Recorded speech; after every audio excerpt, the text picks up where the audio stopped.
me see you brightening the air.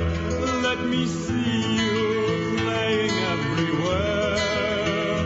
For your light that's shining free, I give all I am to thee.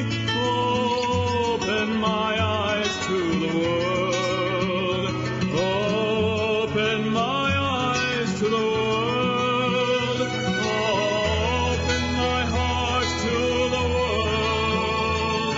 The world that beats in you. Open my heart to the world.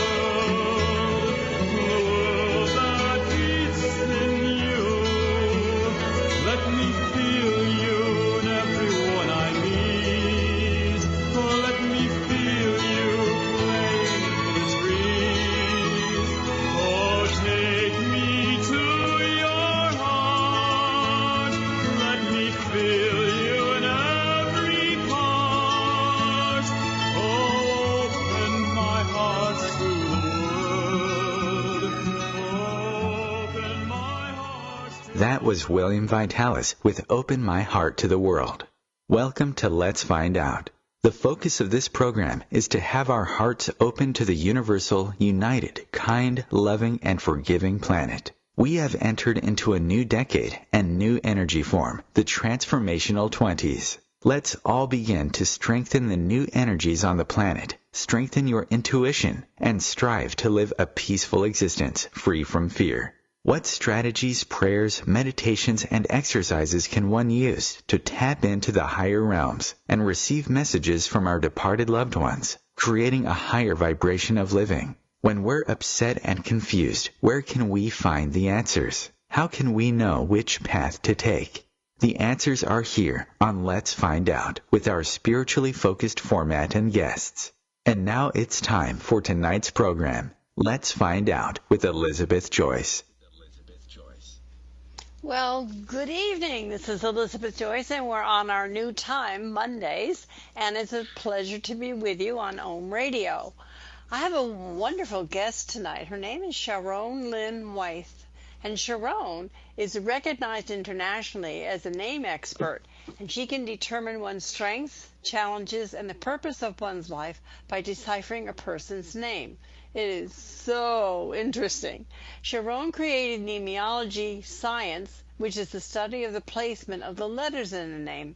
And after 15 years of research, followed by 3 years of testing her theories, traveling in over 70 countries, including Russia, India, and China. Over the years, she's been able to support thousands of people around the world in understanding themselves and others better. And of course, that's what we're doing in this new world we're creating.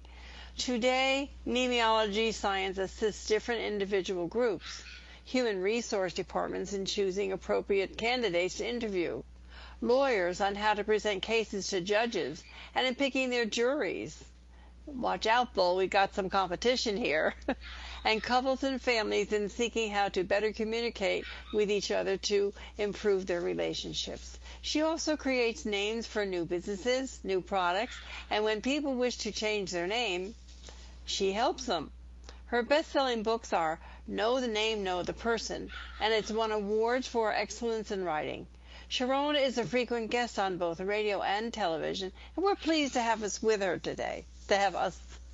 Her with us today. Oh my goodness, I'm under pressure. Hi, Sharo-ne, can you help me out here? So nice to join you again, Elizabeth.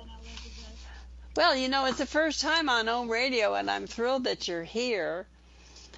Tell us a little bit about how you became an expert and how you're able to come up with this system. You know, I know you tell me many times, but it's fascinating to me. And don't you have some skeptics? Oh, of course I do. But when I start analyzing their names of people that they know I don't know, and then I start giving them information about it, skeptics right away become believers. So it's a science. It's something that works, and anybody can do it once you learn the system. And to answer your question, I started coming up with it when I was making the seating chart in my classroom on my 7th year of teaching. And I noticed as I was starting my 4th class to put down the names that my brain was giving me the entire time the same type of thinking that I do once I know the kids. Like, I can't put Joshua next to Julie because together they'll be clowns, but separated they're okay. And that Stephanie's going to be stubborn, so put her in her seat on the side so you don't have to move her very often. And Derek's going to need extra help. And so when I realized that my brain was doing this, I thought, okay, I'm going to go back and write what I'm getting from every single child. I'm going to put it away until winter break and then look at it again. And when I looked at it the 3 months later, I was amazed at its accuracy. So then I thought, okay, what do I have to do to make what's unconscious conscious? Now, my brain's thoroughly trained in patterns because I was a math major in college and I have my master's degree. And so it was then a process that took 15 years and then 3 years of testing, like you said, in over 70 countries to make sure that what the patterns that I had come up with were accurate. 15 years is a bit of time. Now, I learned from Louise Hay that there's a lot of ways that people communicate, some of it not pleasant and some of it can be very warm and loving. So how are you constructing communication, and are there different styles? Yes, there's 6 different styles of communication from what I found. And our communication style lies in the first vowel in the first name of an individual. For example, your first vowel is an E. So you want to start always with, hi, how are you? And you want to connect with somebody before you start going into details. You want to make sure everybody's okay. Now, my first vowel is an A.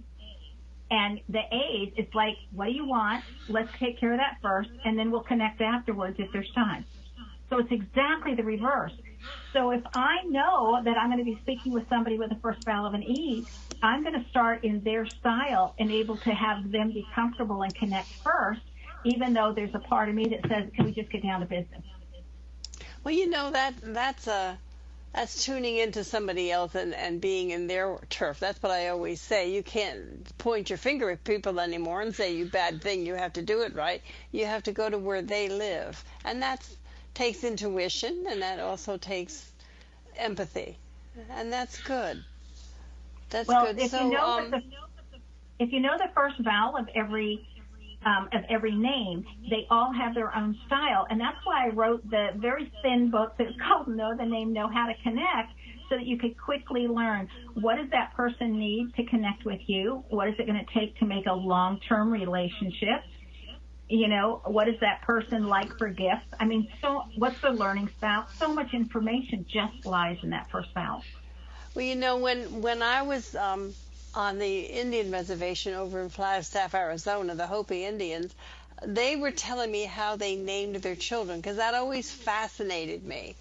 And it has to do with how they present themselves and what their aura energy is. So how do you, you know about names and rituals.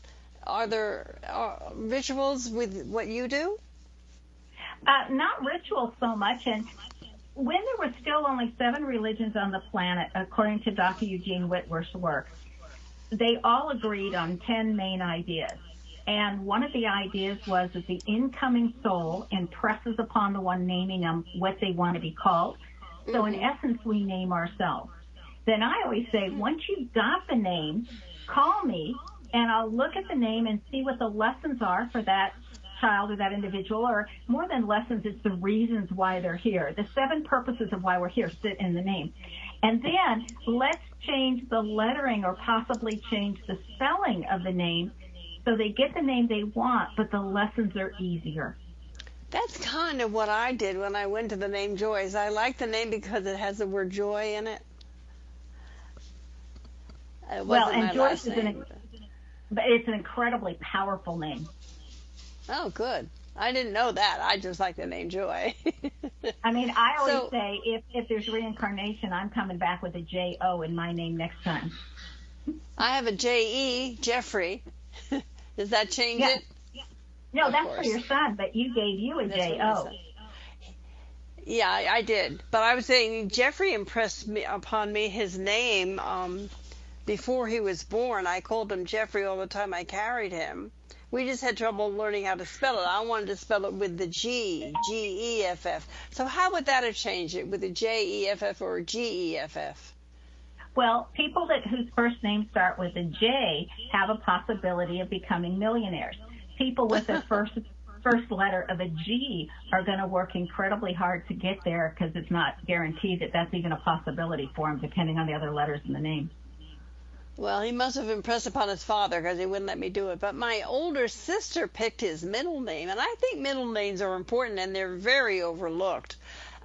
His middle name is Richard, Jeffrey Richard, and it's Van in Norwegian, so that's a crazy name too.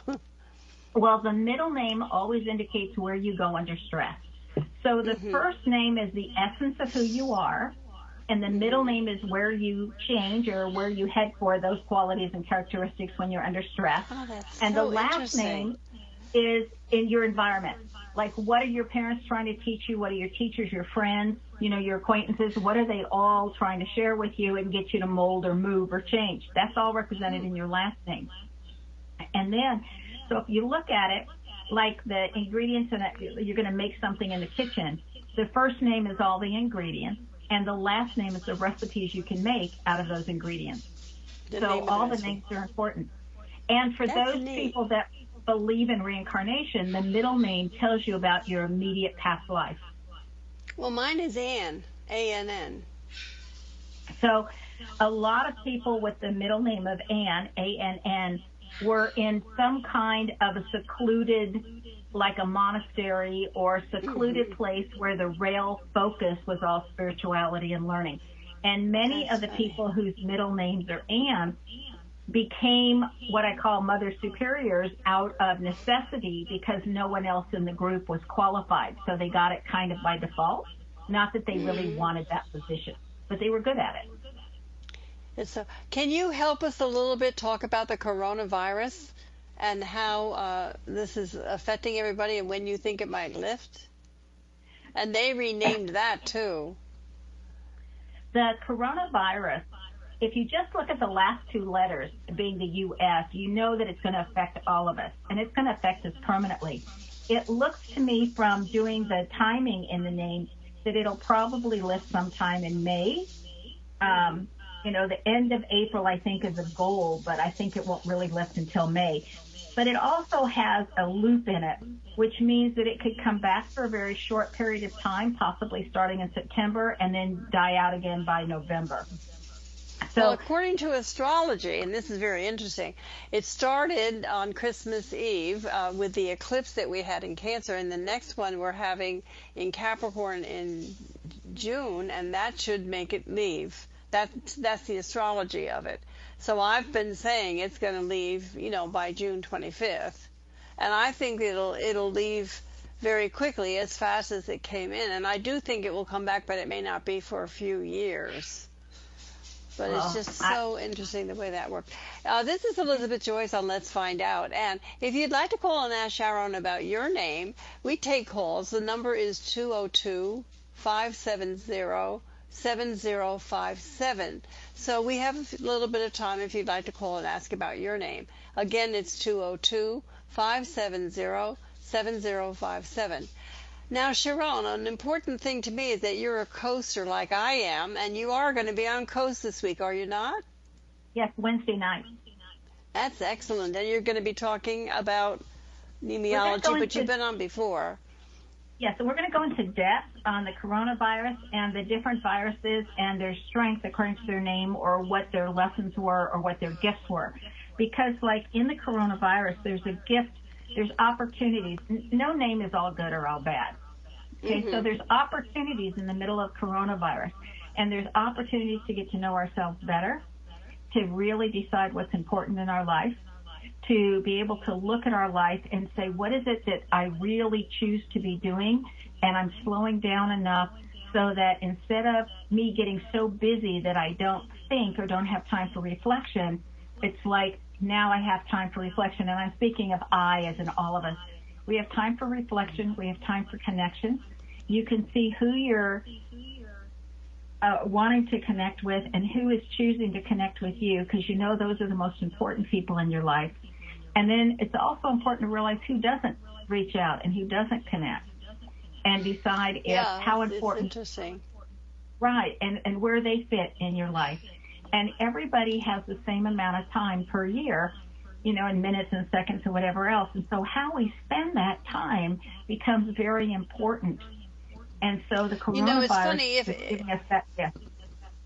If I had been pregnant with Jeffrey and you had told me the difference between the G and the J, I never would have wanted to have named him with the G. So what advice do you have for parents when they're naming their child? I say let the name be impressed upon them, and then come see me and I'll help you spell it so that your child gets the reason that they want to be here and they still have it, but it's done an easier way instead of a difficult way. Because some names are incredibly difficult. And I think you really set your child up for success or challenges depending on the spelling of the name. I do too. What about all of these royal people we're talking about? Harry and Meghan, and they have they just gave their son 5 different names. How does that affect a child? Well, when they have a whole lot of names, you look at the first one as the essence of who they are in this lifetime. And then you can go back in time and see, what did they learn the last lifetime and the one before that and the one before that? I mean, there's other people like actors, too, that have a whole string of names. My grandmother had 8 names because she had to have a name after every relative. And it just gives you their history all the way back and through, and it lets you know their progress and how well they're doing. So you're carrying the karma. Sharon, we have a caller. Her name is Carolyn Ann, and she was born on July 31st, and she's from San Francisco. Hello, Carolyn Ann. Are you there? I am. Thanks for giving the number online because it's typed wrong on your email. Oh, my goodness. It's 7957 on the email, so when you said it, I'm like, oh, good, I got the number. Okay. So what question do you have for Sharo-ne? Well, I want her to see what she comes up with my name, and that I have a house to sell, and if it'll sell this year. Okay, 2 things I need from you. One, I need the address, just the street, not the city, of your home, since I can look at that. And I just need at least the first letter of your last name, because I need to be able to drop your first name into your last name. Oh, okay. The first letter's an R.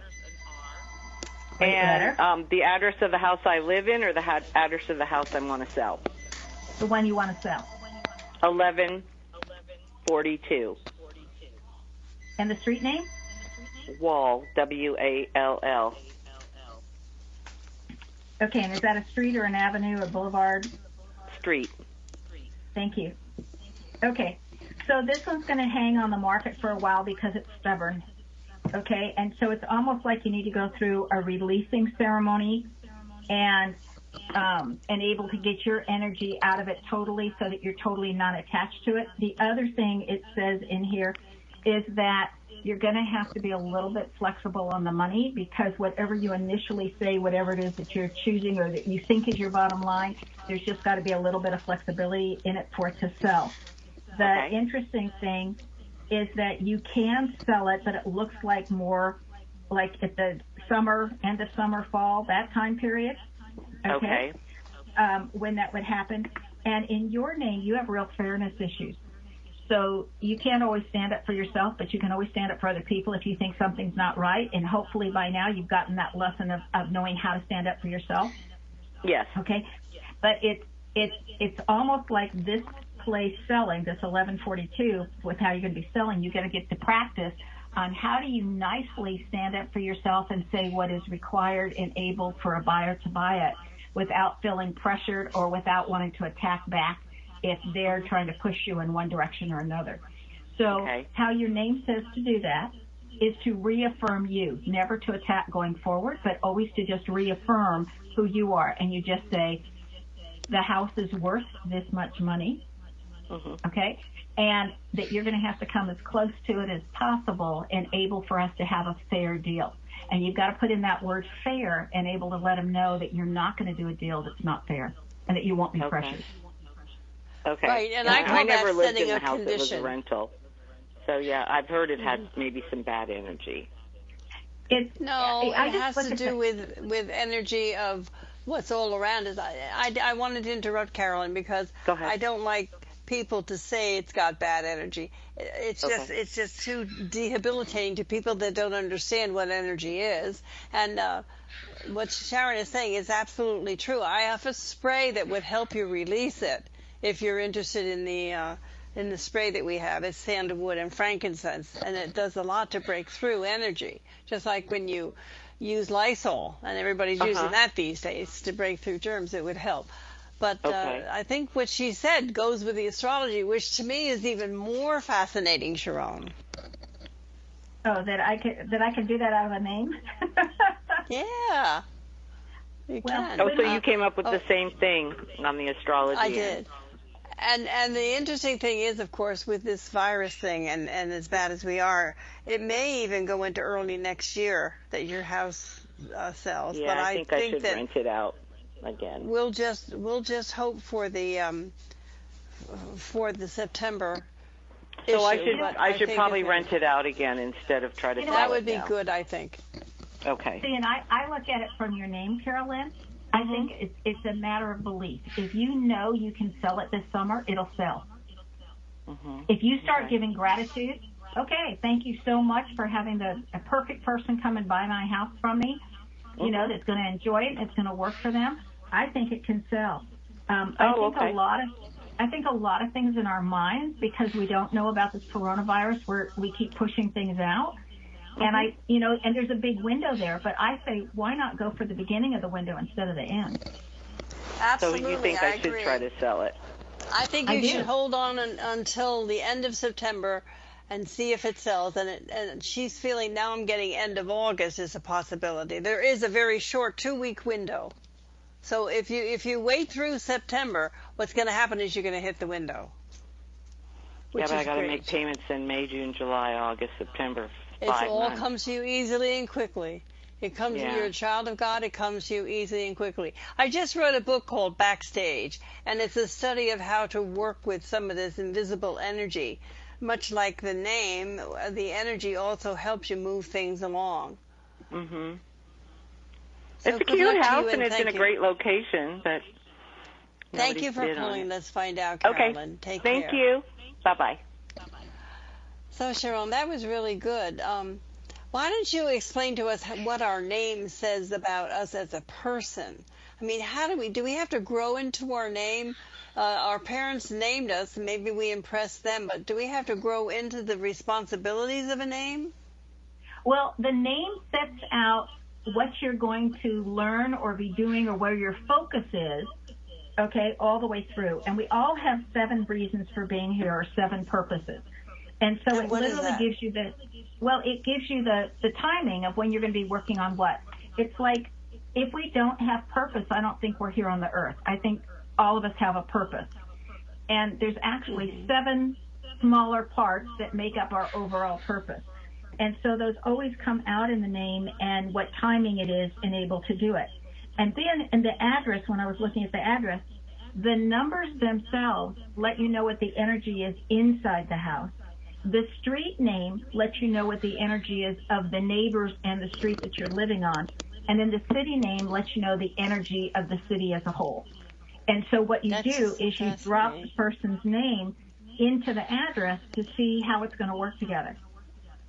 And you know, Sharon, every year I look at the 10 top cities to live in to retire and the 10 top states, and I wonder if that applies to your rules, because it would be neat for you to agree with, oh yes, such and such a city is the top city. Did you ever look at that? I looked at it one time, and I thought it depends on who you are, what's top for you. Like, they have some of the cities and locations that either because of weather or because of crowdedness, I personally wouldn't want to live there. I don't mind visiting, but I wouldn't want to stay. And so I really think it depends on your own name. Now, there's some really common letters that kind of lean in that direction. And then I think also there's brainwashing that leans in that direction, because like we hear how wonderful certain places are, and then we think, oh, when we can get there, how do we get there? Well, of course, I think a lot of that is based on finances and who earns the most and everything. And there are places where people feel very serene, and it cannot be the most popular place in the world. And that's the differences in all of us. That's good. Well, what about nicknames? I had a nickname, a couple of them through my life. How does that affect you? So the birth name literally spells out when and what you're going to be learning and doing and when your timing is. And it says what your personality is that you started with or that you're going to be growing into and you're going to be learning. However, the nickname is saying how we present ourselves. So that's how we look on the outside versus the full birth name will be how we feel on the inside. So the nickname we may present differently than how we're feeling on the inside. So like there can be a name that is very, I want to say shy or quiet on the inside, and yet they've learned that they need to be more outgoing and able to accomplish what they want to accomplish. So they're using a nickname that has more gusto. And a good example of that is Lady Gaga. Because if you look at her name, it's more of a subdued, quiet name, but the Lady Gaga is all out there. So I wouldn't be surprised if she was fairly quiet in her personal life and yet totally not when she's on stage and being able to do that. And I think that her stage name gives her that extra oomph and energy and able to do what she does on stage. Yeah, it's amazing when you're on stage. It really is. Can you give us an example of Neimology Science and how it's different from numerology? Of course, I know numerology works with numbers. Right, and Neimology doesn't work with any numbers at all, except for when you're figuring out the years and when the timing would be. And so it's literally by the placement of the letters in the name and what letter sits next to what letter. So there's 3 fundamental placements plus the first vowel position. So there's the first letter position, the first vowel position, the last letter position, and then all the rest are considered middle letters. So there you go. The first here we letter go. We have to go to break, okay. Sharon. And I want to hear about the rest of it when we come back. So this is Let's Find Out with Elizabeth Joyce on OM Radio, and we are going to go to hear some messages, and we'll be back with Sharon's answer after this. This is Elizabeth Joyce with Stargazing on the OMTimes Radio Network, the week of April 6th through April 12th, 2020. The Libra full moon on Tuesday the 7th is the focus of the week. This supermoon is the largest of the 3 that are coming this spring and is illuminated by the fiery Aries sun, which is the high point of completions and endings. This emotionally focused moon makes harmonious aspects to other planets all day, so don't worry, be happy. Tuesday's moon is at 19 degrees Libra, and it is the second of 3 supermoons this spring. It is closer to the Earth than the March full moon and was the upcoming May supermoon, making it the most potent of all 3. This moon brings a time when things that were hidden will come to the light. It is the best time of year to bring personal or business relationships to a successful conclusion. However, this supermoon could be a bit tricky because it coincides with Mars and Uranus square that can bring accidents, violent attacks, and sudden, unplanned terminations, or the closing of a business as well as perhaps some surprising separations. And that goes with both job and relationships. Some cultures call this April moon a pink moon, and perhaps it's time to call out the pink energy, the soft, loving, mothering energy. Mother Earth could certainly use some of this right now. Libra wants to be social and improve relationships. The Sun in Aries is ready to pioneer a new path. Together, this is the time to rebalance and share your individual needs. Breathe deeply during this time and focus on your centering and balance. This Libra full moon brings the end of Lent and brings us towards the Easter sunrise on Sunday, April 12th. At the same time, Jupiter and Pluto are challenging you. Jupiter pushes you to open your belief system to a larger expression of who you are. Pluto pushes you to release fears, emotional wounds, or anything that takes your power away. The earthly level of this full moon is to take action to improve relationships, including your relationship with yourself. The spiritual energy frequency is to take action and revolutionize your value system to live in a higher balance. Think of the image of Archangel Michael with his sword protecting you to take a risk, choosing to live according to your high spiritual principles. One last connection is the challenging connection between warrior Mars and revolutionary Uranus. Take action to move or relocate whatever you need to do, while opening up to innovative ways to live your life. But remember that you cannot force the universe to go faster than it's able. The Scorpio Moon on Wednesday afternoon through Friday morning suggests you will do well by focusing your energy on a project that requires deeper concentration. It prefers private, deep conversations rather than superficial chit-chat. Many people will spend Good Friday in quiet meditation, honoring life and our world tribulation and worry through this virus situation. Whatever you do, stay safe. On Friday evening, mental Mercury moves into pioneering Aries until April 27th. This energy means that fiery communications speed up and become less emotional and more spontaneous over the next few weeks. Careful now. Don't drive too fast. On Easter Sunday, the moon is void of course, and that means that the moon is not making connections to other planets, and the moon feels better when it's relating to other planets. So this makes for a quieter holiday. Meditate, do laundry, cut the grass, go for a walk, or take a nap. In short, do quiet and humble projects when the moon is in her quiet phase. This is Elizabeth Joyce with Visions of Reality. The website is new-visions.com. If you'd like to make a call to ask a question or book a reading, the 24-hour answering service is 201-934-8986. And now it's time to get back to Let's Find Out and tonight's program on OMTimes Radio. Your conscious connection to a more mindful world. OMTimes Radio. IOM FM.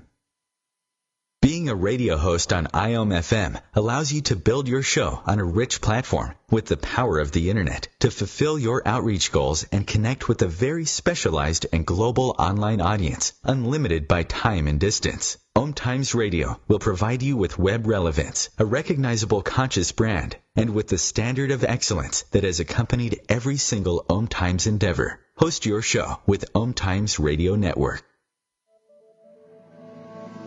The student asks the teacher, "How do I experience transformation?" The teacher replies, "When the student is ready to receive deeper answers, the student then asks, 'How do I know what deeper questions to ask?' And the teacher replies, "When the student decides to commit to a practice inviting transformation, level 2 questions will be revealed." Hi, I'm Tomas Garza, and as a teacher and host, I'm inviting listeners to enroll in the mastery of transformation by joining me on Decide to Transform, your bridge to level 2 answers, Tuesdays, 1 p.m. Eastern on OMTimes Radio. Elizabeth Joyce's Elixir Tea is really a healing tea. It's blended according to Ayurvedic principles and the chanting of Sanskrit mantras. So it assures a deep cellular healing, relief that flows from within. So drink Elizabeth's healing tea before you meditate.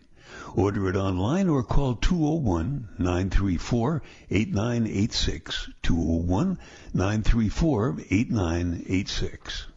A social distancing tip.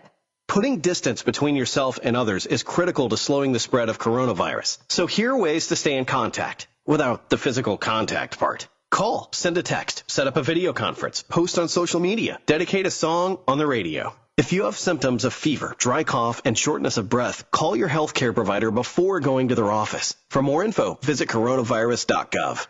Let's all do our part, because we're all #alone together. Brought to you by the Ad Council.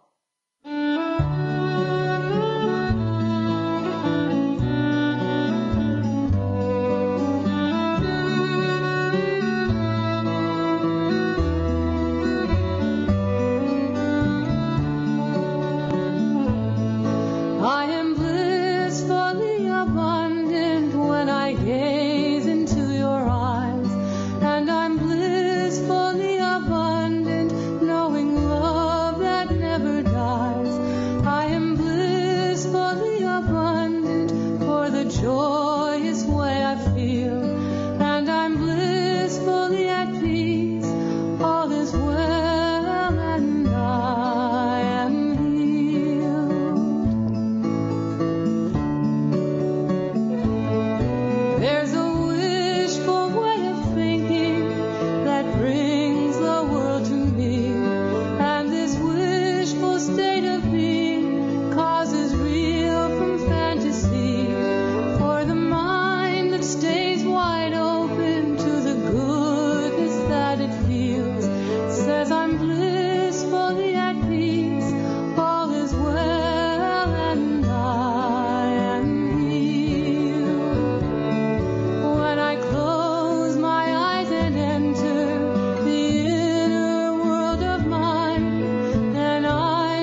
This is Elizabeth Joyce with Let's Find Out on OMTimes Radio, and that was Elaine Silver and Blissfully Abundant.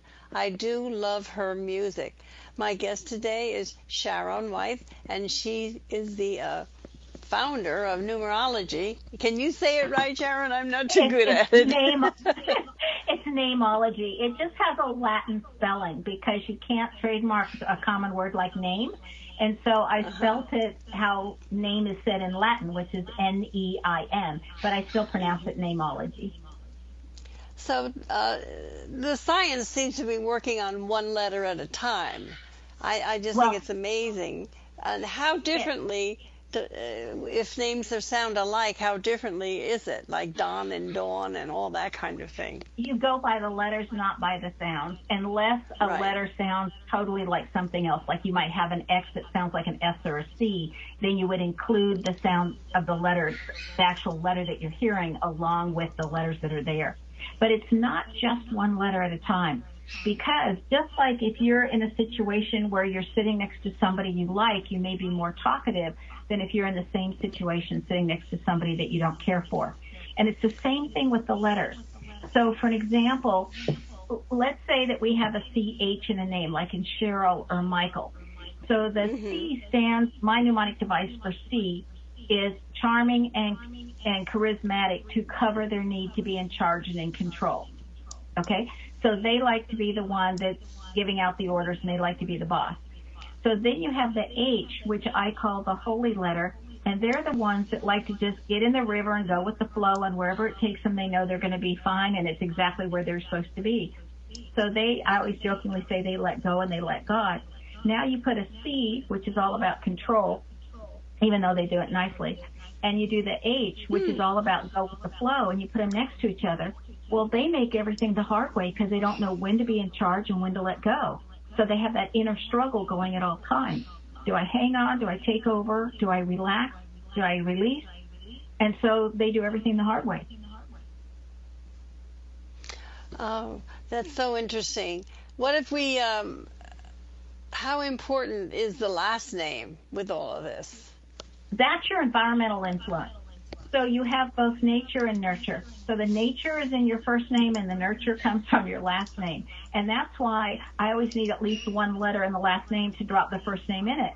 Because just as you know, Elizabeth, all Elizabeths aren't the same, even though Elizabeth is one of the strongest feminine names out there. Okay? So you need to have something to drop it into to start seeing what the influence of the environment and how it shifted what the raw material is in the first name. I have a sister I'd like to ask. She's the only one that's still here, and her name is Clara May, and I'm asking you that because of what you said about the C. C-L-A-R-A-M-A-Y.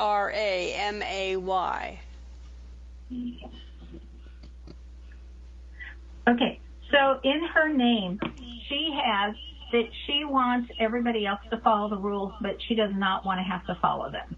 You got that right. So the set of rules, and that's because of what follows the C, and that's why I'm saying you have to know more than just the singleton letters because you have to know how they play with the letters next to them. So, so hers, the way it's spelled, says she wants everybody else to follow the rules, but she doesn't want to have to follow them because she thinks she doesn't need to, that she has better discernment, that she can decide which rules are worth following and which ones aren't. But she likes to be able to predict how other people are going to behave, so they all need to follow the rules. Interesting. And how does she get along with an Elizabeth? There's a direct misunderstanding between where the vowels are located. So it's up to her to decide to learn your method of communication and able for the relationship to work. That's because I put all the vowels on a circle, and whatever vowel is directly across from your vowel is the one that there's the most misunderstandings. And hers are directly across from yours. So there would be misunderstandings, even though it's not intentional. It's just because you both are coming from different places. That's neat. Listen, Sharo-one, we are out of time, and I have loved having you on, and I'd love you to come back again. Please give out your contact information. The easiest way to get a hold of me is at the website knowthename.com, and know is K-N-O-W, thename.com. But sometimes if you're not right where you can write it down or whatever, it might be harder to remember. So you just have to remember, I got to remember that name. Oh, yeah, I need to know the name. Oh, that was it. KnowTheName.com. And Elizabeth, it's always a joy to join you. Thank you. Thank you for being on Let's Find Out. This is Elizabeth Joyce, and we're going to get ready to go into our meditation, which will be very special today. And next week we have on Roberta. Roberta's on from the AIM program, energymatrix.com, and she is going to tell us about this wonderful way of healing with your photograph. I'm excited. I love Roberta, and I was with the AIM program for years. So we're looking forward to that next Monday at 6 o'clock. Thank you for listening, and please enjoy the meditation. Good night.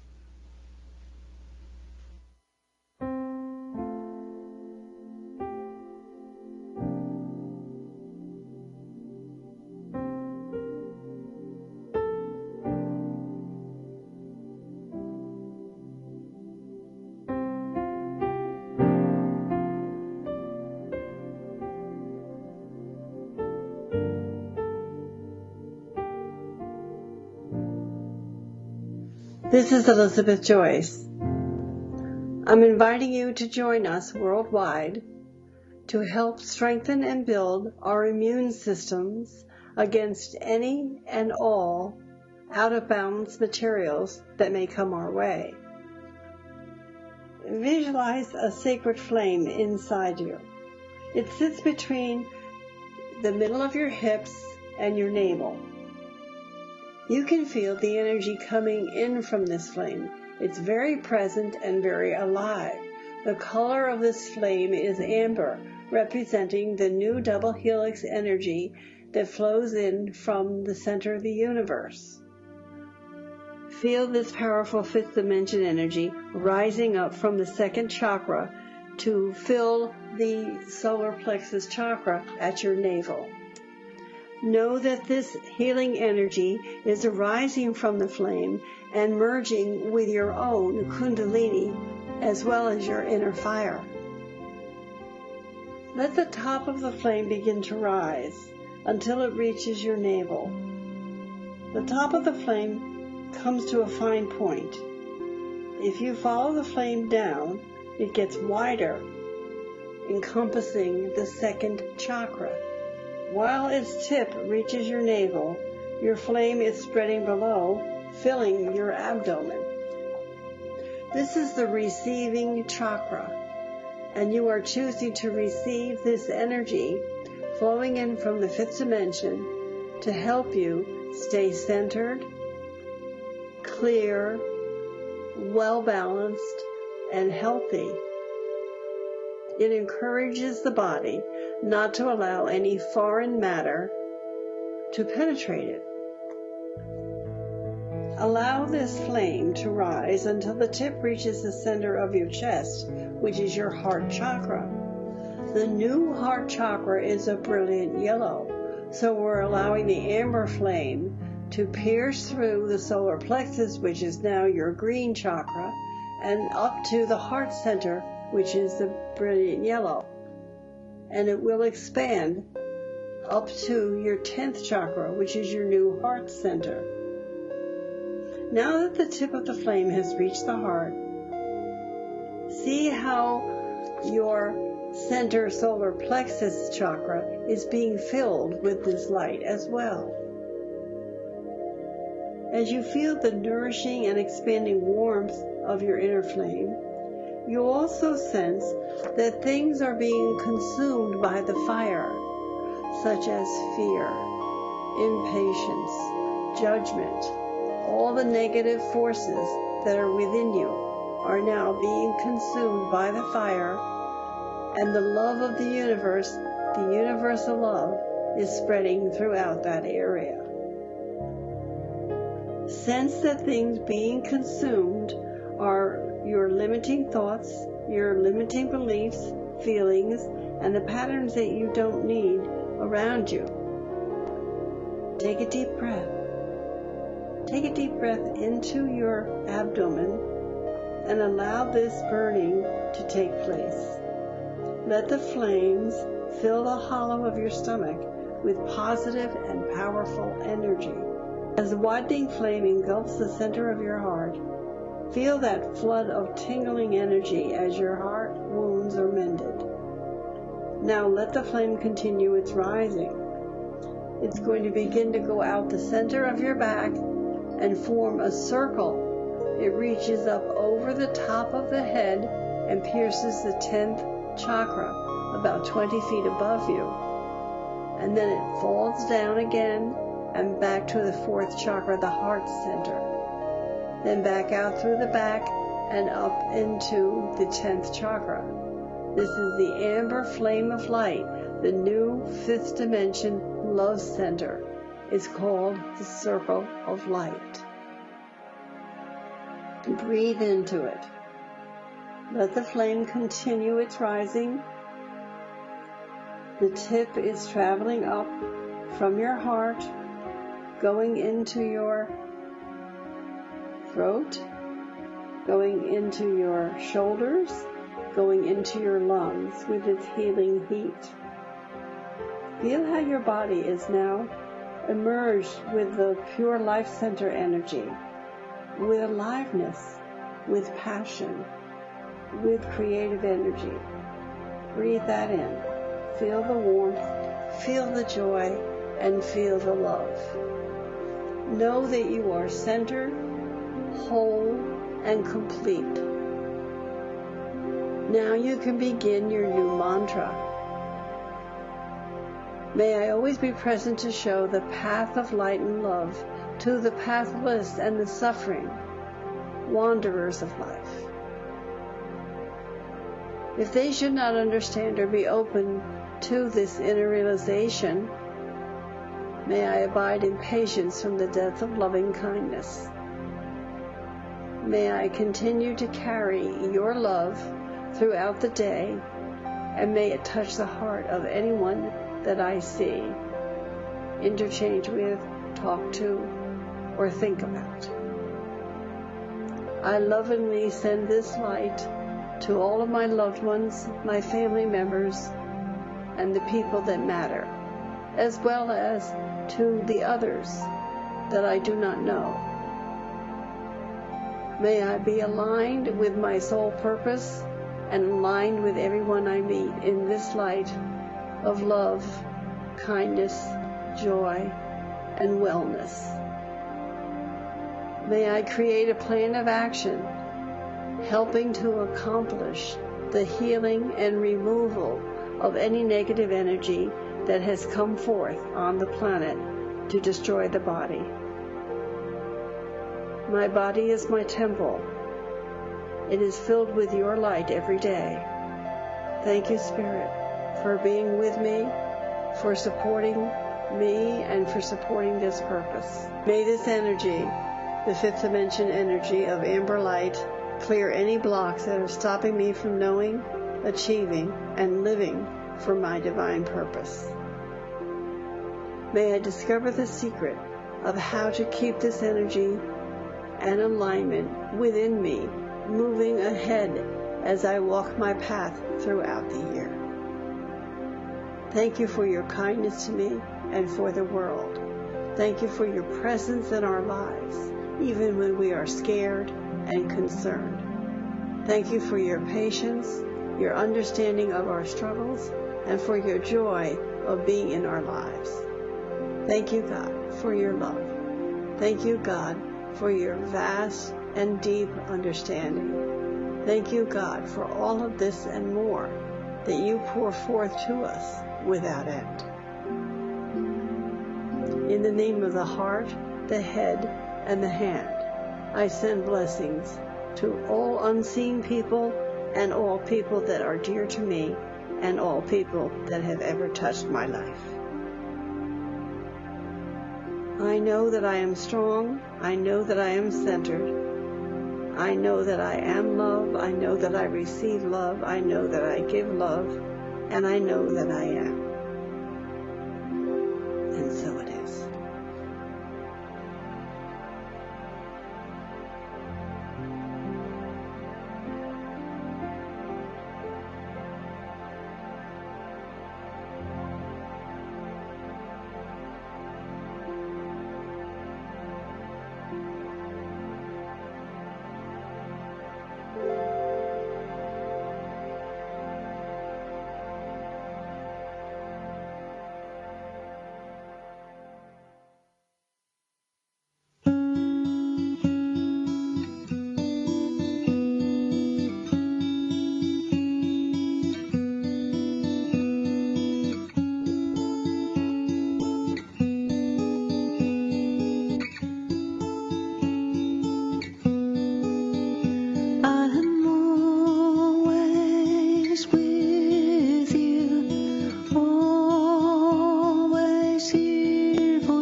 I was crying in my room, contemplating my own doom, when my ears began to ring,